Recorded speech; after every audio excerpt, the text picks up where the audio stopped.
नमस्कार। पटना पुलिस के द्वारा प्रशांत किशोर को हिरासत में लिए जाने के बाद बिहार में सियासी तापमान बढ़ चुका है। इस पूरी कड़ाके की ठंड के बीच में गांधी मैदान में बैठे हुए थे आमरण अनशन पर प्रशांत किशोर और उनको बहुत ही जल्दी और इस बात का ही बहुत बड़ा आश्चर्य है कि इतनी जल्दबाजी में क्यों पटना पुलिस थी कि उनको हिरासत में ले लिया गया। क्योंकि गर्दनीबाग में पटना में जो छात्र हैं वो कई दिनों से प्रदर्शन पर बैठे हुए हैं और 3 या 4 बार उनके ऊपर लाठीचार्ज किया गया है, लेकिन उनमें से किन्हीं को हिरासत में नहीं लिया गया है, ना ही उनको प्रदर्शन से हटाया गया है। लेकिन प्रशांत किशोर को प्रदर्शन करने से हटाने की इतनी जल्दबाजी क्या थी? सुर्खियों में रहे प्रशांत किशोर जब तक रहे गांधी मैदान पे डटे हुए 3 से 4 दिन वो रहे और आमरण अनशन पर थे और अभी दावा किया जा रहा है कि पुलिस हिरासत में भी अपने आमरण अनशन को वो जारी रखेंगे, अनशन तोड़ेंगे नहीं और जो भी सरकार के द्वारा प्रयास किया जा रहा है कि वो अनशन तोड़ दें, उससे वो सारा इनकार कर रहे हैं। पटना में जो पटना पुलिस ने जो कार्रवाई की है गांधी मैदान पर उसके राजनीतिक आयाम क्या हैं वो हम जानने की कोशिश करेंगे आज इस वीडियो डिस्कशन में। हम देख रहे हैं कि 3 तरह का अभी प्रदर्शन अभी देश में हो रहा है। खरौली के बॉर्डर, पंजाब हरियाणा के बॉर्डर पे किसान नेता दल्लेवाल भी आमरण अनशन पर बैठे हुए हैं। उनके आमरण अनशन को 20 दिन अब होने को जा रहा है। सुप्रीम कोर्ट ने एक कमेटी भेजी है उनको देखने के लिए और सुप्रीम कोर्ट ने कहा है कि वो आमरण अनशन तोड़वाने की कोशिश नहीं कर रहे हैं, बल्कि उनके स्वास्थ्य और जो भी जुड़े हुए विषय हैं, उनसे जानकारी प्राप्त करने की कोशिश कर रहे हैं। पंजाब की सरकार और पंजाब की पुलिस ने कोई प्रयास अब तक नहीं किया है कि वो आमरण अनशन अपना तोड़ दें और या अपने प्रदर्शन से हट जाएं। पंजाब सरकार ने कृषि मंत्री शिवराज सिंह चौहान से गुहार लगाई है कि वो हस्तक्षेप करें और बातचीत का रास्ता शुरू करें ताकि ये आमरण अनशन जो दल्लेवाल का है वो खत्म हो जाए। लेकिन शिवराज सिंह चौहान या केंद्र सरकार के द्वारा अभी तक कोई इसके ऊपर कदम उठाया नहीं गया है और ना ही कोई जवाब दिया गया है। लेकिन पटना में आखिर नीतीश कुमार को ऐसी क्या मजबूरी है कि 3 या 4 दिन में ही प्रशांत किशोर को जबरन गांधी मैदान से हटाने की अ, मजबूरी हो गई? ठंड बहुत ज़्यादा पड़ रही थी, खुले आकाश के नीचे प्रशांत किशोर बैठे हुए थे अपने साथियों के साथ। लेकिन सुर्खियों में जो क खबरें उनकी आई कि कोई एक वैनिटी वैन भी खड़ी थी उनके प्रदर्शन स्थल के पीछे और उस वैनिटी वैन का इस्तेमाल बहुत ज़्यादा कर रहे थे। विपक्षी पार्टियों का दावा ये भी है कि वो बहुत ही कीमती वैनिटी वैन था और जिसमें कि तमाम तरह की सुविधा जो है लग्ज़री की वो सब उसमें पर्याप्त मात्रा में उपलब्ध थे। तो क्या वाक़ई प्रशांत किशोर प्रदर्शन कर रहे थे, जेन्युइनली प्रदर्शन कर रहे थे जैसे कि दल्लेवाल 20 दिन से आमरण अनशन पर हैं और उनकी जो हालात है और जो सेहत है वो बहुत ही ज़्यादा बिगड़ चुकी है। और वो भी फिर भी डटे हुए हैं और उनके प्रदर्शन पर जो है पंजाब के किसान के अलावा हर क्षेत्र के लोग आकर करके उनसे सहभागिता दिखाने की कोशिश कर रहे हैं कि उनके आंदोलन में वो भी साथ में हैं। लेकिन प्रशांत किशोर के पास जो है ज़्यादा भीड़ नहीं थी गांधी मैदान में जो भी विजुअल्स आ रहे हैं उससे साफ मालूम चलता है कि ज़्यादा भीड़ नहीं थी और जन स्वराज पार्टी जो 2 अक्टूबर को लॉन्च उन्होंने किया है बिहार की राजनीति में एक नई पार्टी, एक नए फैक्टर के रूप में उभरने के लिए, तो उसमें कहीं ज़्यादा दमखम भीड़ के रूप में अगर हम देखें तो वो भीड़ गांधी मैदान में आई नहीं। तो क्या ये एक एस्केप रूट दिया गया प्रशांत किशोर को कि वो गांधी मैदान वाली जो बहुत मशक्कत वाली जो आंदोलन करने की कोशिश कर रहे थे उससे एस्केप रूट उनको दे दिया नीतीश कुमार ने? क्या नीतीश कुमार गाइडेड मिसाइल हैं या अनगाइडेड मिसाइल हैं? ये भी हम जानने की कोशिश करते हैं। क्योंकि प्रशांत किशोर का रिश्ता जो है पहले से ही भारतीय जनता पार्टी के साथ भी रह चुका है, नीतीश कुमार के साथ भी रह चुका है, तो दोनों के साथ वो लंबे अरसे तक काम भी कर चुके हैं। चाय पे चर्चा जो प्रधानमंत्री नरेंद्र मोदी का लॉन्च पैड था, उसके सूत्रधार प्रशांत किशोर ही थी और नीतीश कुमार की बाल काट करके डीएनए वाली जो पॉलिटिकल प्लॉट था 2015 की विधानसभा चुनाव का, उसके भी सूत्रधार कहीं न कहीं प्रशांत किशोर थे। तो प्रशांत किशोर के बारे में जाना जाता है कि नीतीश कुमार से बहुत ही अच्छे संबंध हैं, बीजेपी में भी उनके बहुत ही बढ़िया संबंध हैं और ब विपक्षी पार्टियों में ये भी कयास लगाया जाता है कि कहीं न कहीं ये बीजेपी के बी टीम के रूप में काम करने के लिए बिहार की राजनीति में उतरे हैं। अगर बिहार में की राजनीति में प्रशांत किशोर एक गाइडेड मिसाइल हैं और स्पष्ट उनका अगर ऑब्जेक्टिव ये है कि ये राजद या कांग्रेस या बाकी जो विपक्षी पार्टियां हैं उनके वोट बेस में सेंधमारी करी जाए, अधिक से अधिक उन जाति विशेष या धर्म विशेष उम्मीदवार को खड़े कर करके, तो 4 विधानसभा जो चुनाव हुए थे बिहार में अभी हाल में ही, उसमें उन्होंने अपना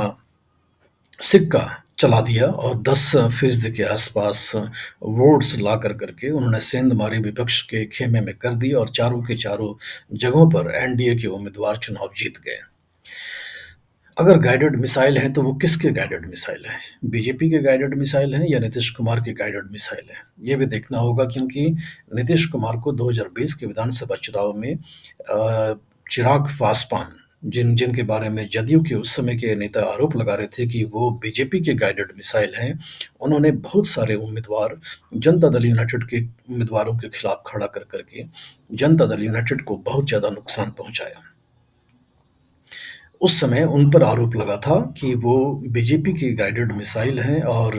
बीजेपी ने हालाँकि वैसे अपने पार्टी के बहुत सारे जो नेता थे जिन्होंने चिराग पासवान की पार्टी को जॉइन कर कर के जदयू के उम्मीदवार के खिलाफ चुनाव लड़ा था, उनको पार्टी से निष्कासित कर दिया था, लेकिन वो अब सब के सब लगभग हम कह सकते हैं कि बीजेपी में वापस आ चुके हैं और चिराग पासवान भी जो है केंद्रीय मंत्री बन चुके हैं, नरेंद्र मोदी के काउंसिल ऑफ मिनिस्टर्स में। तो पलट करके अगर देखेंगे तो ये स्वाभाविक है कि जो विपक्ष का दावा है कि गाइडेड मिसाइल थे चिराग पासवान बीजेपी के, वो सही दिखेगा क्योंकि अब जो है दोनों के संबंध बड़े अच्छे हो गए हैं और जो पुरानी जो खटास थी वो भी दूर हो गई है और नीतीश कुमार के सामने चिराग पासवान भी जो है एनडीए के एक सहयोगी दल के रूप में हैं। अगर प्रशांत किशोर अ, बीजेपी के गाइडेड मिसाइल हैं, तो वो नुकसान क्या नीतीश कुमार को भी कर सकते हैं या सिर्फ विपक्ष की पार्टियों को कर सकते हैं? हालाँकि अपने चुनावी कैंपेन में अब अपनी जो राजनीतिक कैंपेन है, जो भी पदयात्रा जनसुराज पार्टी के द्वारा की गई है और उसमें वो हमलावर जो है तेजस्वी यादव पर भी हैं, नीतीश कुमार पर भी हैं। दोनों पर ही हमलावर काफ़ी हैं। बीजेपी पर ज़्यादा हमलावर होते हुए प्रशांत किशोर कम देखे जाते हैं और इसी से ज़्यादा राजनीतिक हलकों में ये कयास लगाया जाता है कि कहीं न कहीं वो बीजेपी के गाइडेड मिसाइल हैं। अगर बीजेपी के गाइडेड मिसाइल हैं और नुकसान वो नीतीश कुमार को भी कर जाते हैं, तो कहीं न कहीं 2020 में जो चिराग पासवान ने काम किया था, वही काम ऐसा देखा जा सकता है राजनीतिक हलकों में कि प्रशांत किशोर करते आएँगे 2025 यानी कि इस साल के होने वाले अक्टूबर में विधानसभा चुनाव में। अगर 10% वोट ये ले आते हैं 4 विधानसभा में हुए उपचुनाव में, तो क्या पूरे बिहार स्तर पर 10% ये वोट ला पाएँगे? वो उस पर एक बहुत बड़ा प्रश्न चिन्ह है क्योंकि नई पार्टी है। 4 विधानसभाओं के आकलन पर हम पूरे राज्य का विश्लेषण नहीं कर सकते हैं, लेकिन ये बताया जा रहा है कि बहुत बड़े पैमाने पर हर विधानसभा सीट पर प्रशांत किशोर अपने उम्मीदवार खड़े करेंगे। अब सवाल ये उठता है कि पुलिस जो है, बिहार पुलिस जो है, पटना पुलिस जो है, नीतीश कुमार के निश्चित रूप से आदेश के बाद ही कार्यवाही प्रशांत किशोर के रूप में के ऊपर किया होगा। अगर नीतीश कुमार भी बीजेपी के साथ ये अगर एक मत होते हैं कि प्रशांत किशोर की छवि को मजबूत किया जाए, तो हो सकता है कि उनको अरेस्ट करवा करके, उनको डिटेन करवा करके, उनको हीरो बनवाया जाए बीपीएससी छात्र आंदोलन का। ये एक संभावना है। राजनीतिक हलकों पर भी इसमें बातचीत चल रही है। लोगों का इसके ऊपर भी डिस्कशन हो रहा है कि ये प्रशांत किशोर की छवि को और मजबूत किया जाए ताकि बिहार की राजनीति में जो अभी आज के तारीख में डायरेक्ट फाइट हम देख सकते हैं एनडीए और राजद के द्वारा नेतृत्व किया हुआ इंडिया ब्लॉक, तो उसमें एक तीसरे धुरी की भी बहुत ज़रूरी है। ट्रायंगुलर कॉन्टेस्ट होने पर निस्संदेह फ़ायदा जो है सत्तासीन पार्टी को होता है क्योंकि एंटी जो सत्ता वोट होती है उसका बँटवारा हो जाता है और एंटी सत्ता वोट के बँटवारे के बाद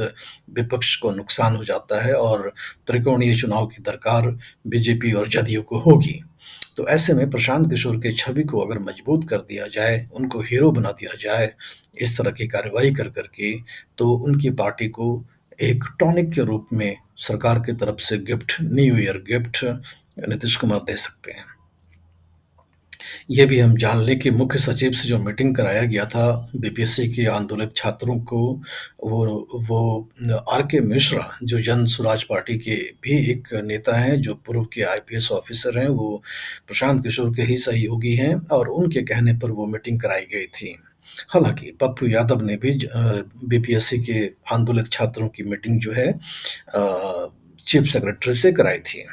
अमृतलाल मीना जो है वो चीफ सेक्रेटरी हैं बिहार के, उनसे मीटिंग प्रशांत किशोर ने भी छात्रों की करवाई थी और पप्पू यादव ने भी छात्रों की करवाई थी और कहीं न कहीं ये जो छात्र आंदोलन बीपीएससी का है वो एक राजनीतिक रूप ले चुका है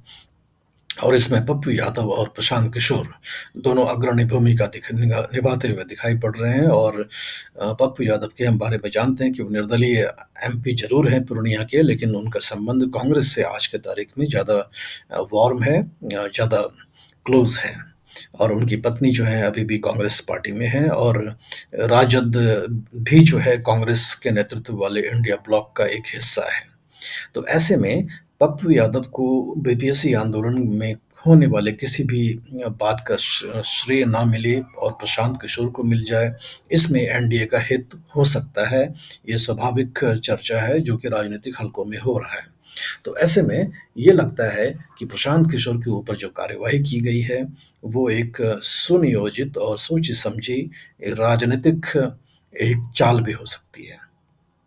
ये सारी संभावनाएँ हैं। राजनीति में संभावनाओं की दरकार होती है, बहुत सारी संभावनाएँ होती हैं और किसी भी संभावनाओं से रूल आउट राजनीति में नहीं किया जा सकता है। अभी अक्टूबर में विधानसभा का चुनाव होना है, 10 महीने बाकी हैं, 10 महीने से कम का समय बाकी है और हम देख रहे हैं कि जिस तरह से प्रशांत किशोर को सुर्खियों में रखा जा रहा है या सुर्खियों में वो आ रहे हैं, वो कहीं न कहीं बिहार की राजनीति के एक नई तस्वीर के रूप में दिखाया जा रहा है या देखे जा रहे हैं, जिसका कि परिणाम विधानसभा चुनाव में भी पड़ेगा।